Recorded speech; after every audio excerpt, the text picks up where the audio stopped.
Assalamualaikum warahmatullahi wabarakatuh. Waalaikumsalam. Alhamdulillah wassalatu wassalamu ala rasulillah wa ala alihi wa sahbihi wa man wala, amma ba'd. Ayohal ikhwah, a'azzani wa a'azzakumullah, saudara-saudara yang semoga dimuliakan oleh Allah. Kita bertemu kembali di malam Kamis untuk mengkaji hadis-hadis Nabi Sallallahu Alaihi Wasallam yang ada dalam kitab Al-Arba'una Haditsan fi Fadli La Ilaha Illallah, 40 hadis dalam masalah keutamaan La Ilaha Illallah karya Syekh Muhammad bin Mansur Ad-Da'jani hafizahullahu ta'ala. Ya, pada pertemuan sebelumnya kita sudah masuk hadis ke-30. Babun minhu, bab termasuk darinya. Masih termasuk dari bab sebelum-sebelumnya, yaitu bab diharamkannya neraka atas orang yang mengucapkan la ilaha illallah dengan jujur, dengan benar. Nah, ini judul babnya. Hadisnya hadis ke-30. Berkata Syekh Muhammad Mansur Ad-Da'jani hafizahullah, an Anas bin Malik radhiyallahu anhu, anna Nabiyya sallallahu alaihi wasallam sami'a mu'adzinan yaqul asyhadu an la ilaha illallah, faqala sallallahu alaihi wasallam kharajta minan nar, rawahu Muslim.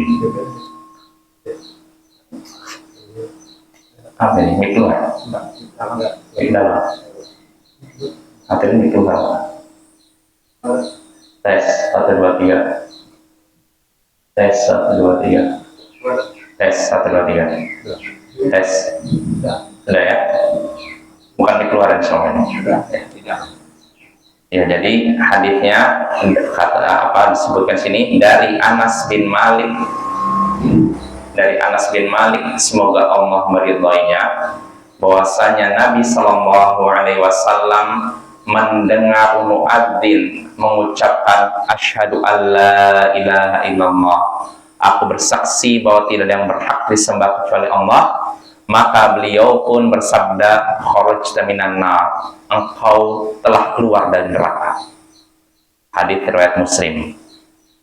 Anas bin Malik mengabarkan bahwasanya suatu hari Nabi Sallallahu Alaihi Wasallam mendengar muadzin mengumandangkan adzan, dan ketika itu muadzin sedang mengucapkan asyhadu alla ilaha illallah, maka beliau ketika mendengar muadzin mengucapkan demikian, beliau pun bersabda, kharajta minan nar, engkau keluar dari neraka.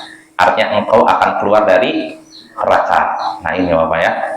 Ini hadisnya riwayat Muslim. Apa faidah yang bisa kita petik dari hadis ini? Ada beberapa keutamaan. Di antaranya dalal haditsu ala fawaid. Hadis ini menunjukkan beberapa faidah.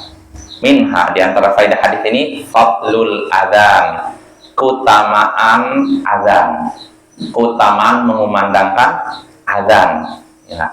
Kama jaa fil hadis, sebagaimana disebut dalam hadis, al muadzzinuna atwalun nasi a'naqan yaumal qiyamah, rawahu Muslim. Sebagaimana disebut dalam hadis, para muadzin, orang yang mengumandangkan azan, mereka adalah orang yang paling panjang lehernya di hari kiamat. Hadis riwayat Muslim. Para muadzin, mereka adalah orang yang paling panjang lehernya di hari kiamat. Ini artinya apa? Menunjukkan apa? Keutamaan para muadzin, orang yang mengumandangkan azan. Dan ini menunjukkan keistimewaan para muadzin. Mereka akan menjadi orang-orang yang paling panjang lehernya di hari kiamat nanti. Panjang lehernya di hari kiamat, ya, kasih. Menunjukkan apa? Bagus, bukan menunjukkan artinya tercela, ya. Kalau atau kekurangan. Mungkin kalau di dunia bisa jadi orang yang panjang lehernya dianggap aib, ya. Tapi kalau di akhirat enggak. Panjang lehernya artinya ini keutamaan, ya, bagi orang yang panjang lehernya di hari kiamat nanti. Nah, ini menunjukkan keutamaan adzan, dan masih banyak lagi. Di antaranya hadis yang menyebutkan Nabi pernah bersabda kepada salah seorang sahabatnya, Kalau engkau memandangkan adzan, maka keraskanlah suara adzanmu. Karena tidak ada satupun manusia, jin, hewan, dan segala sesuatu yang mendengar adzanmu kecuali mereka akan menjadi saksi atas dirimu di hari kiamat nanti. Jadi makin keras suatu adzan sehingga menjangkau daerah yang luas, maka makin banyak orang yang bersaksi atas muadzin tersebut. Makanya Bapak, di antara yang disunnahkan bagi muadzin itu orang suaranya keras. Makin keras suaranya, makin banyak yang mendengar adzannya. Dan makin banyak yang mendengar adzannya, maka makin banyak yang jadi saksi atas dirinya di akhirat nanti. Nah, ini makin bagus ya. Itu bisa diartikan seperti ini, Ustaz. Tuanya juga banyak.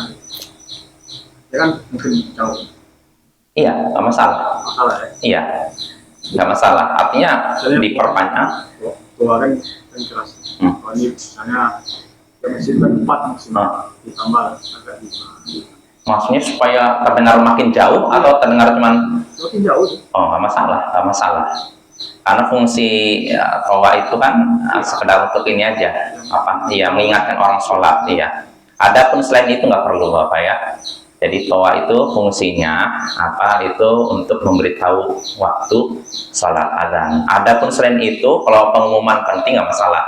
Tapi kalau misalkan bukan untuk pengumuman, hanya sekedar acara lain, jangan pakai toa. Karena bisa jadi ada orang yang sakit, mendengar suara toa keras tidak bisa tidur. Itu seperti kayak gini, Ustaz. Imam membaca sholat pakai mic luar, itu gimana, Ustaz? Nggak perlu ya. Memang mungkin ada sebagian orang ambil maslahat, oh ya supaya orang di sekitar masjid dapat hidayah. Tapi kita pikirkan juga ada orang yang sakit, butuh istirahat. Ada orang terganggu ya. Iya, Al-Quran, betul. Sehingga terganggu, itu jangan. Jadi jangan sampai kita dalam kaidah fikih darul mafasid muqaddamun ala jalbil masalih. Menghindari kerusakan itu lebih diutamakan daripada meraih kemaslahatan. Menolak kerusakan ini lebih dahulukan daripada meraih kemaslahatan. Suara imam dikeraskan keluar, ada kemaslahatannya tidak? Pasti ada ya kan? Mungkin ada orang yang merasa enak ya dengan ayat Al-Quran. Tapi di satu sisi juga ada mudaratnya. Orang yang butuh istirahat terdengar suara itu jadi tidak ini. Bahkan ada juga orang mungkin yang lagi sakit gigi, bukan lagi sakit gigi atau sakit apalah, butuh istirahat, dengar suara itu nggak bisa tidur. Nah, satu kemaslahatan, satu mudaratan. Kalau bertabrakan maka dahulukan mudarat ini tinggalkan. Walaupun konsekuensinya maslahatnya tidak diraih. Jadi menghindari kerusakan ini lebih dahulukan daripada meraih kemaslahatan, ya. Maka jangan sampai kita demi meraih kemaslahatan yang belum jelas sehingga akhirnya menyebabkan kemudaratan bagi orang banyak. Nah, itu jangan ya.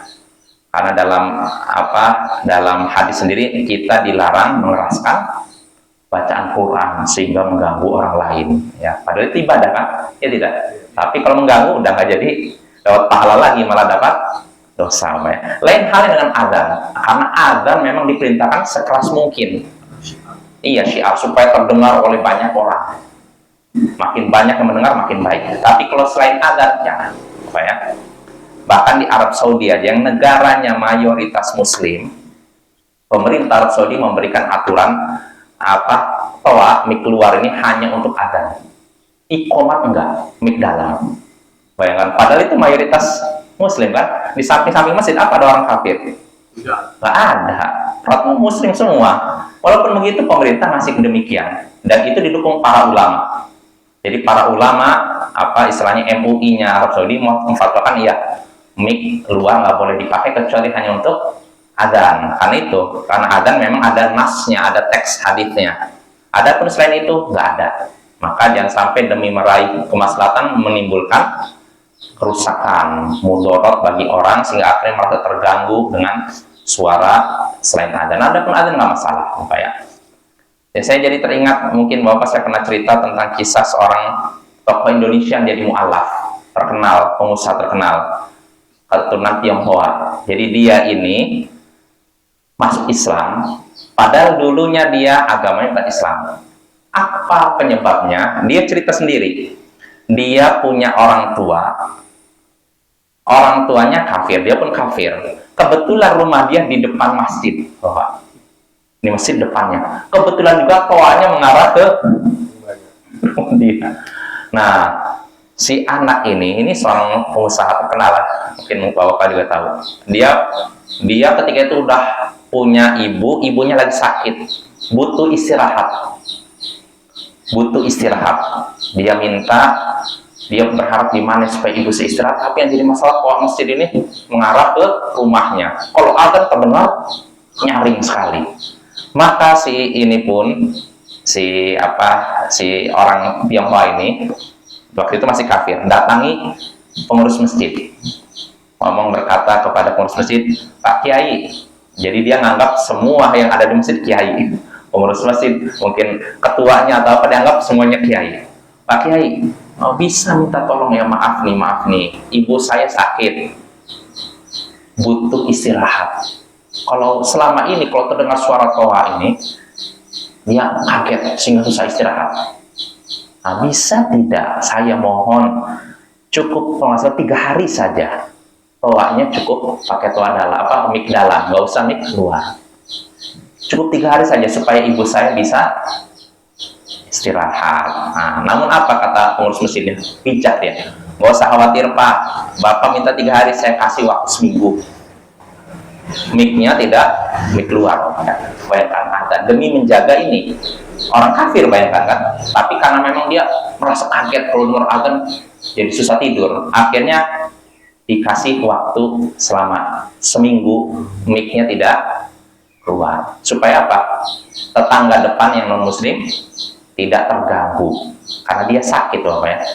Nah, akhirnya si orang Tionghoa ini kaget, ternyata Islam tuh toleran sekali ya sama tetangganya yang non muslim, ternyata perhatian, nggak memaksakan ini pendapat mereka. Akhirnya ya sudahlah, dari situ dia tersentuh untuk masuk Islam. Bayangkan Bapak, dikorbankan itu demi supaya orang ini tidak terganggu Bapak ya. Itu padahal adzan Bapak ya, apalagi selain adzan. Kalau dengar adzan keras saja kadang bisa terganggu kan, apalagi selain adzan. Nah itu Bapak ya, maka kita juga harus bijak.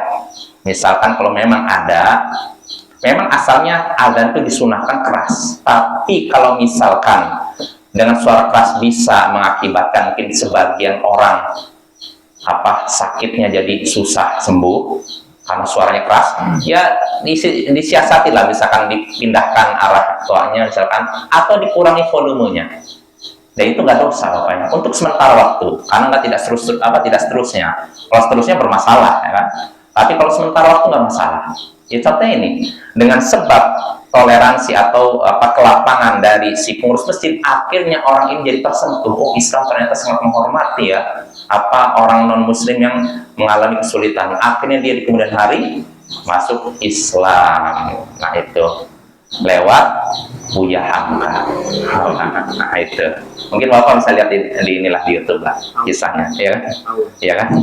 Itu itu menunjukkan yang disunahkan suara dikeraskan itu hanyalah adzan. Ya, adzan. Karena apa? Untuk menjangkau orang tahu bahwa ini masuk waktu sholat. Ya, ada selain adzan tidak disyariatkan, Bapak ya.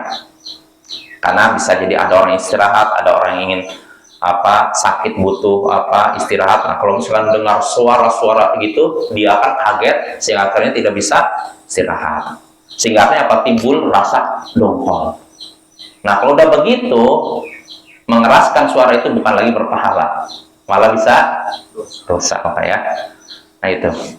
Ya, termasuk negara azan itu tumbuhan juga segala sesuatu termasuk segala sesuatu. Nabi katakan segala sesuatu, mau hewan, tumbuhan, apapun, selama itu makhluk di bumi, mereka semua jadi saksi.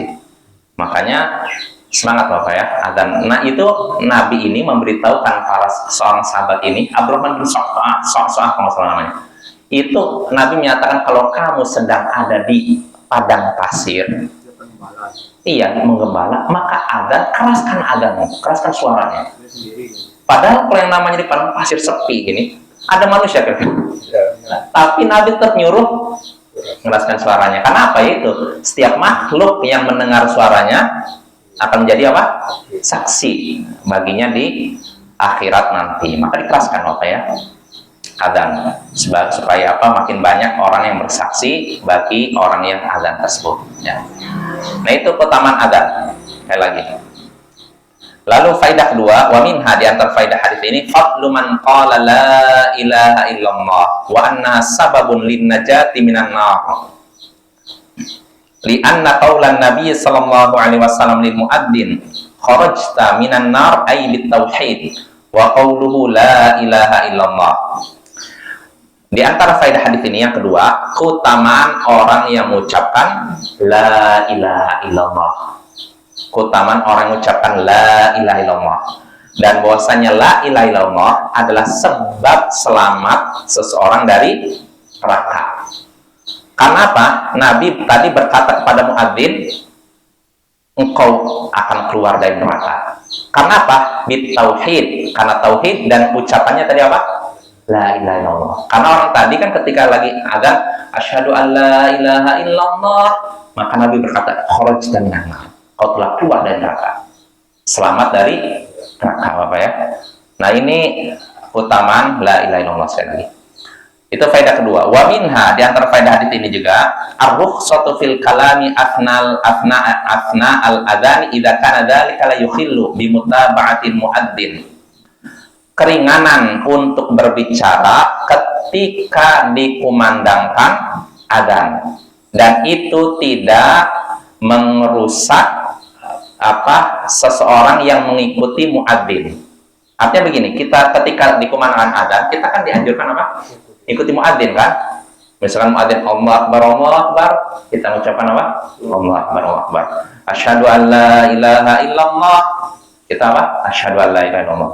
Nah, tapi kalau seorang misalkan mengucapkan perkataan tertentu, misalkan butuh untuk berbicara ringan, maka itu tidak merusak apa perbuatan kita mengikuti ucapan muadzin. Contohnya Nabi tadi, ketika muadzin asyhadu an la ilaha illallah, Nabi berkata apa?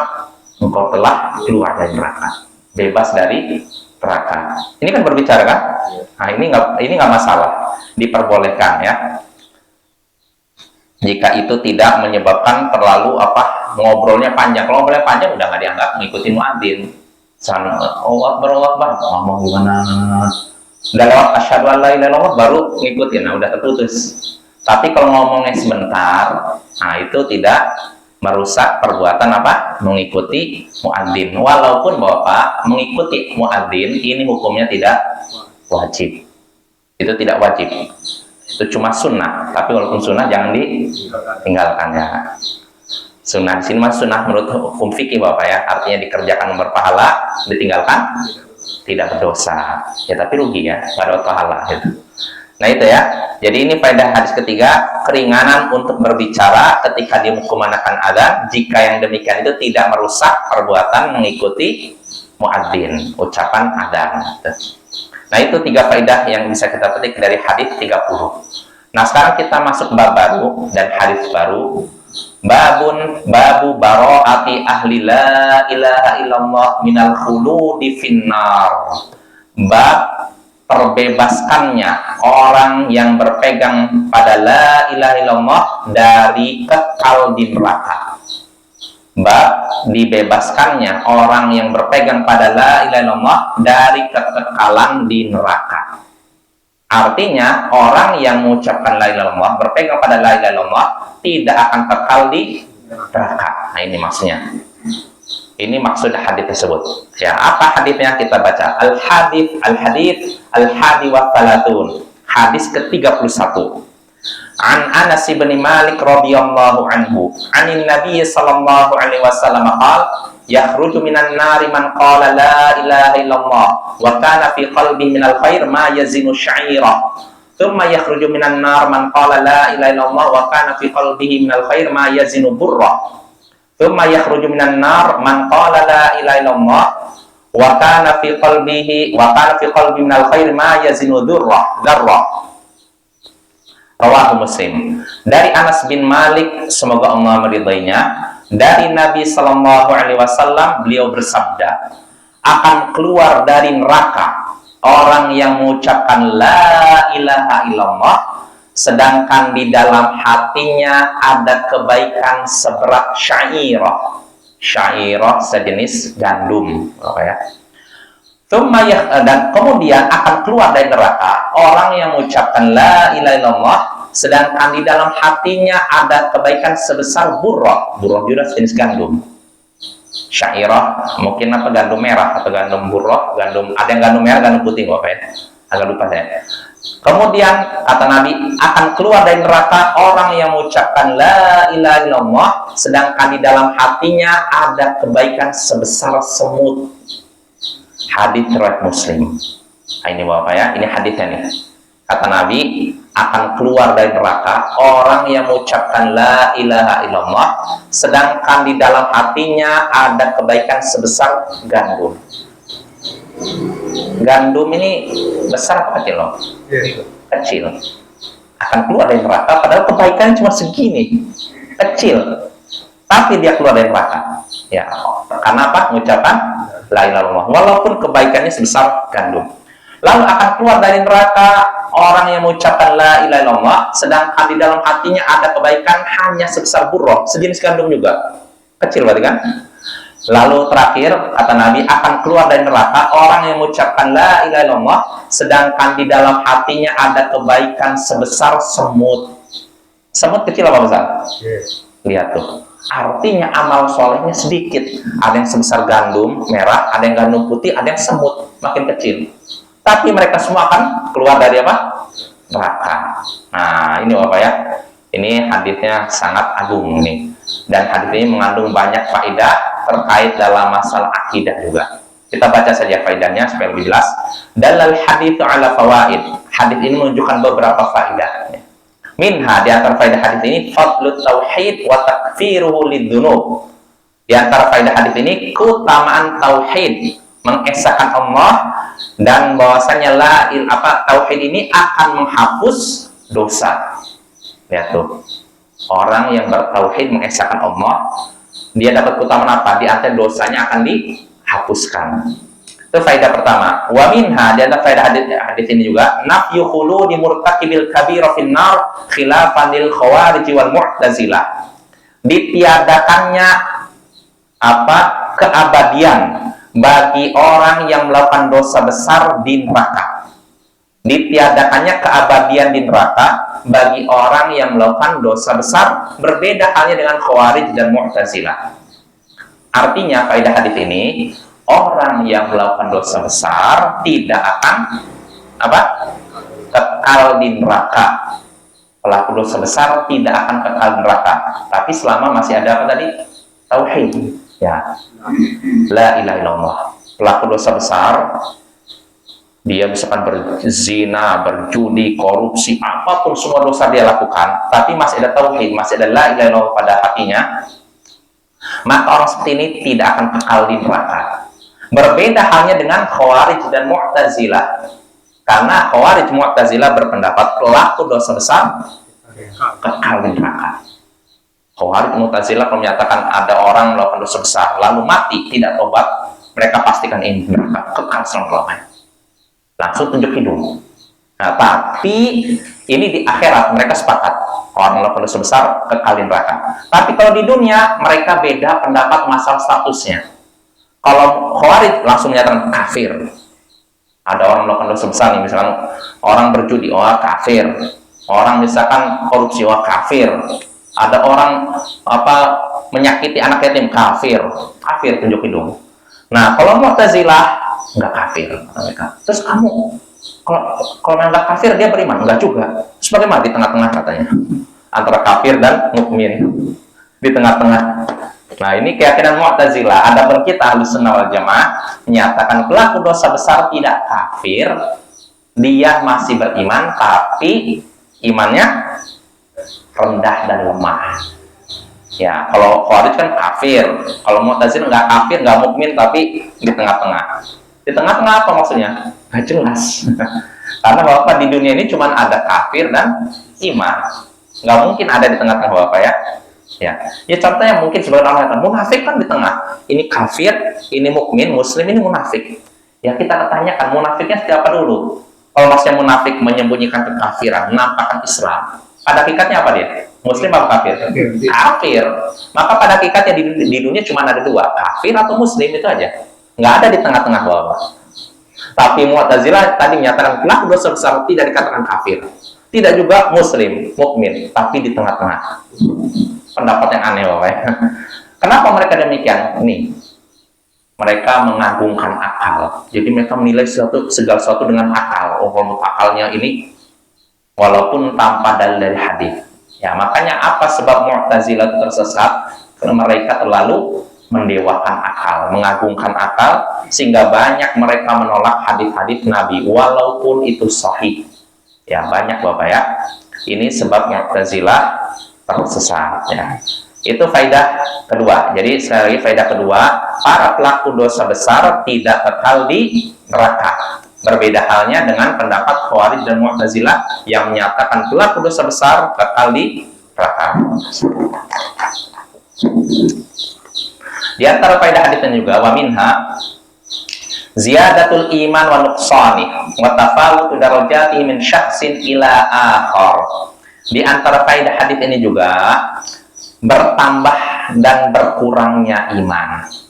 Hadis tadi menunjukkan iman itu bertambah dan berkurang, dan bahwasanya derajat iman itu berbeda-beda antara satu orang dengan orang lain. Kita bisa tahunya mana? Dari mana ini? Iman bertambah dan berkurang. Ya contohnya tadi, Nabi menyebutkan ada orang yang keluar dari neraka, imannya kebaikannya sebesar apa? Gandum kan? Ada lagi gandum merah, gandum kecil. Ada lagi yang semut. Semut lebih kecil lagi Bapak ya. Artinya bertingkat-tingkat imannya. Ada yang besar sebesar gunung, ada yang di bawahnya ada yang sampai sebesar semut. Nah, pertanyaannya kenapa kok ada orang yang imannya besar gunung, ada yang di bawahnya, ada yang sebesar ini, ada yang segini dan segini. Apa sebabnya? Karena apa? Karena maksiat amal. Itu menunjukkan imannya ada yang begini, ada yang turun terus. Nah, ini dalil Ahlus Sunnah yang menyatakan bahwa iman bisa bertambah dan berkurang, Bapak ya. Berbeda halnya dengan Murji'ah. Sekte Murji'ah berpendapat iman itu tidak bertambah dan berkurang. Apa alasannya? Karena kata Murji'ah yang namanya iman kan cuma yakin. Yang namanya yakin tidak bertambah dan berkurang, sama kata mereka. Bagaimana cara bantahnya? Cara bantahnya kita jawab pertama, yang namanya iman bukan cuma yakin, tapi juga apa? Ucapan lisan dan amalan anggota badan. Ini kita bantahan pertama. Terus kedua, anggap iman cuma yakin. Yang namanya keyakinan antara satu orang dengan orang lain tidak sama, berbeda kan Bapak ya? Ya contohnya gini lah. Saya memberikan contoh, mungkin ini sering saya sebutkan. Misalkan anggap di belakang sini Bapak ada harimau, misalkan ada orang sini A misalkan namanya, lagi nengok ke belakang, anggap belakang itu hutan, dia nyaksikan harimau, jelas matanya, sorotan giginya, malunya, dia langsung lari. A ini lari memberitahu si B, saya tadi lihat di belakang ada harimau, B langsung takut. Setelah itu B mengabarkan ke C, si A tadi nyaksikan ada harimau, C langsung takut. C memberitahu D, terus begitu sampai Z. Kira-kira antara A, B, C, D sampai Z, mana yang keyakinannya tentang harimau sangat kuat, paling kuat? Yang A kan? Yang ketakutannya paling tinggi yang mana? A kan? Bukan yang Z kan? Kenapa bukan yang Z? Jauh kan? Karena A menyaksikan langsung. Nah, itu artinya apa? Keyakinan antara satu orang dengan orang lain beda. Ada yang tinggi, ada yang kuat. Ini dalam masalah dunia begitu Bapak ya. Begitu juga masalah agama. Ya, jadi kalau kata Mu'tazilah, iman tidak bertambah dan berkurang karena yang namanya iman itu keyakinan. Keyakinan tidak bisa beda. Apa? Oke. Ya. Mereka katanya iman tidak bisa bertambah dan berkurang dengan alasan iman itu cuma yakin, dan yang namanya yakin tidak bertambah dan berkurang. Maka kita katakan salah. Keyakinan satu orang dengan orang lain tidak sama. Ada orang yang keyakinannya begini, ini anggap kalau kita katakan iman adalah yakin. Yang namanya keyakinan seorang ada yang tinggi, ada yang rendah. Contohnya tadi masalah harimau. Keyakinan orang A dengan Z sama nggak? Wah, yang A keyakinannya benar-benar yakin karena dia masih bilang, oh iya saya. Kalau Z dia mungkin yakin tapi agak ragu. Apa iya ya di belakang ada harimau? Nah itu Bapak ya. Maka di sini kita bisa bantah pendapat Murji'ah yang menyatakan iman tidak bertambah dan berkurang. Iman itu antara apa? Karena iman adalah yakin, keyakinan satu orang dengan orang lain sama. Kita katakan tidak. Nah, dan ini Bapak, ketika seorang menyatakan iman tidak bertambah dan berkurang, artinya imannya setara. Makanya mereka sampai menyatakan, orang Murji'ah menyatakan imannya Abu Bakar sama seperti imannya iblis katanya. Artinya sama aja. Maka kita bantah tidak. Bagaimana bisa imannya musuh Allah disamakan dengan imannya hamba Allah, wali Allah yang soleh? Nggak mungkin sama Bapak ya. Nah, cuman itulah anehnya orang Murji'ah Bapak ya. Apa sebabnya mereka demikian? Ya sekali lagi mereka itu tidak berpegang pada hadis Nabi, pada as-sunnah ya. Dan masih banyak lagi Bapak keanehan pemikiran Murji'ah. Nah itu, jadi sekali lagi iman itu dari hadis tadi menunjukkan apa? Iman itu bisa bertambah dan berkurang. Lalu faedah berikutnya kata Syekh, wa minha, di antara faedah hadis ini ad-dalilu 'ala syafa'ah. Dalil hadis tadi merupakan dalil tentang adanya syafaat. Syafaat dari siapa? Dari la ilaha illallah ya. Syafaat ini ada Bapak ya, dari para nabi, dari para wali Allah, dari orang soleh, dari malaikat. Nah, dalil tentang ada syafaat, wa hiya la takunu illa liman yaradallahu anhu min ba'di idzni. Dan syafaat ini tidak akan didapatkan kecuali oleh orang yang Allah ridhoi setelah mendapat izin darinya. Nah, ini Bapak ya. Syafaat ini tidaklah dimiliki kecuali oleh orang yang Allah ridhoi setelah izinnya. Nah, fahadha syartanilaha, inilah dua syarat syafaat. Al-idnu lisyafi'an yashfa' wa ridha 'anil masyfu', yaitu izin kepada orang yang akan memberikan syafaat dan keridhaan bagi orang yang akan diberikan syafaat. Wa la yarda illa 'ala ahli tauhid, dan Allah tidak ridha kecuali kepada orang yang berpegang pada tauhid. Nah, artinya begini Bapak, syafaat itu tidak mungkin didapatkan kecuali bagi orang yang berpegang pada tauhid. Artinya orang yang melakukan syirik tidak akan dapat syafaat. Nah, ini Bapak ya, bahayanya. Orang yang berbuat syirik tidak dapat syafaat, karena orang yang berbuat syirik diridhai Allah tidak ya. Qala ta'ala, Allah berfirman, wa kam min malakin fis samawati la tughni syafa'atum syai'an illa min ba'di an ya'dzanallahu liman yasha' wa yarda. Berapa banyak malaikat di langit, tidak berguna syafaat mereka sedikit pun kecuali setelah Allah izinkan bagi orang yang dia kendaki dan dia ridhoi. Nah, jadi sekali lagi syafaat itu bisa didapatkan pertama dengan izin Allah. Kalau Allah tidak izinkan, bisa dapat syafaat. Nah, terus kedua, orang yang dapat syafaatnya orang yang Allah ridhoi. Dan orang berbuat syirik, Allah ridhoi tidak? Tidak. Nah, ini Bapak syarat diterimanya syafaat, diizinkan oleh Allah. Kedua, orang yang ingin dapatkan syafaat adalah orang yang Allah ridhoi. Pertama, izin. Nanti akan kita bahas pada hari berikutnya. Nabi kita saja, Nabi Muhammad nggak bisa memberikan syafaat kecuali apa? Setelah minta izin kepada Allah, lalu Allah izinkan. Ketika Allah tidak mengizinkan, nggak bisa Nabi memberikan syafaat. Tapi setelah Allah izinkan, baru Nabi bisa memberikan syafaat. Ini pertama. Lalu kedua, orang yang akan diberikan syafaat orang yang Allah ridhoi. Bukan orang musyrik, orang kafir. Maka kalau orangnya kafir musyrik, walaupun yang ingin memberikan syafaat ini soleh, sangat soleh, nggak bisa sama sekali. Lah sama ya. Ya contohnya Nabi kita nggak bisa memberikan syafaat kepada pamannya, kepada ibu bapaknya, nggak bisa. Apa ya?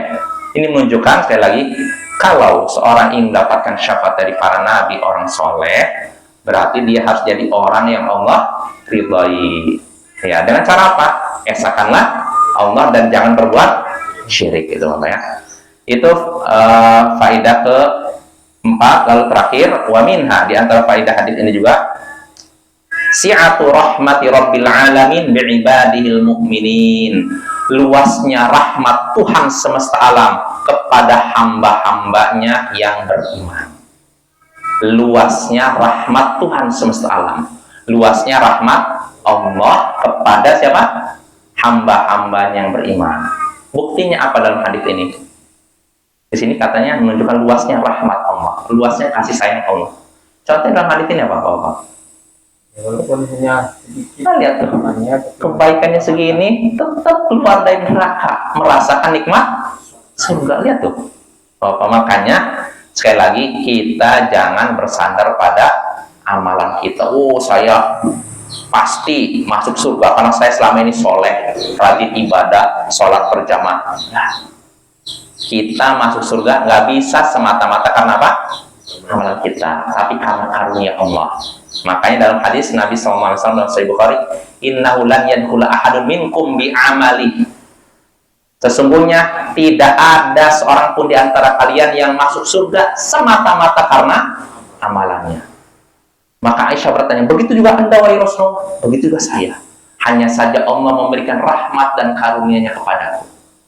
Artinya Nabi kita saja masuk surga bukan karena semata-mata amalannya, tapi karena Allah memberikan kasih sayangnya. Maka Bapak mintalah kemudahan kepada Allah agar kita bisa beramal soleh, bisa masuk surga. Jangan bersandar pada kehebatan kita, karena sebanyak apapun amalan kita tidak sebanding dengan surga. Surga itu nggak bisa semata-mata diraih dengan amalan, ya. Nggak sebanding sama amalan kita nih. Anggap dari kecil sampai tua, kita sampai meninggal beribadah terus, tetap saja tidak sebanding dengan surga. Terus bagaimana kok bisa masuk surga? Allah memberikan apa? Rahmatnya. Seandainya Allah tidak memberikan rahmatnya, kita tidak bisa masuk surga karena amalan kita tidak sebanding dengan surga. Jelas Bapak ya? Ya, dengan ini selesai kita dari hadis ke-31. Nah, berarti pada pertemuan berikutnya kita masuk hadis 32. Hadis ini tentang apa? Istilahnya apa? Keadaan ketika manusia dikumpulkan di mahsyar. Jadi kan seluruh manusia nanti dikumpulkan di mahsyar dalam keadaan tidak apa? Belum bersunat, telanjang bulat, dan tidak pakai alas kaki. Ketika itu seluruh manusia merasa takut kepada apa? Kemurkaan Allah. Lalu mereka pun minta kepada Nabi Adam syafaat supaya apa? Allah tidak murka. Nabi Adam angkat tangan, lalu ke Nabi Nuh angkat tangan, lalu ke Nabi Ibrahim, Ibrahim angkat tangan, lalu ke Nabi Musa, Nabi Isa, Nabi Muhammad. Akhir Nabi Muhammad lah yang sanggup memenuhi permintaan mereka. Beliau pun datang di bawah arsy, lalu ruku, sujud, nangis, minta apa? Diberikan hak apa? Memberikan syafaat. Seperti apa hadisnya? Insya Allah ini akan kita bahas pada pertemuan berikutnya. Wassallallahu ala nabiyyina Muhammadin wa ala alihi wa sahbihi ajma'in. Wa akhiru da'wana alhamdulillahi rabbil alamin. Assalamualaikum warahmatullahi wabarakatuh.